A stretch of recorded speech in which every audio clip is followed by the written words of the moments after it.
One topic that I am very sort of personally close to, and that's purely because a few months back, my younger sister passed away because she couldn't reach the hospital. And I'm very Oh, keen to sorry. know, keen to see how the emergency services will evolve and how this AM industry will help that. Because I want to really see. I mean, I give you an example. London have privately, publicly funded. This is run by a charity. People donate money to it. There's an ambulance service, air ambulance service. They have two helicopters. They cost something in the range of 30, 20, 30, 40 million, and the operating cost of an helicopter is huge.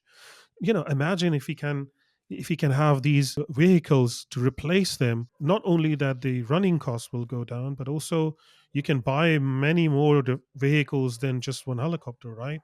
How do you see that happening? Because I really want to see that. Yeah, that's actually going to be one of the leading use cases of these things because they can actually, instead of airlifting someone from a scene, they can actually fly a doctor to the location, which it's a whole different thing. They're so fast and so versatile, unlike a helicopter.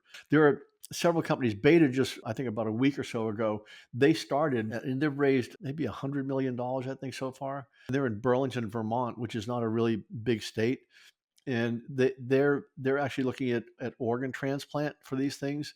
They're looking at emergency services. There are companies that are founded just for this purpose. And I think, just like Chuck correctly mentioned, that this would be the main use case, and this is probably the way to certification, and making things more real, and maybe the first responders and the medical use would be the first to be certified to be transporting people.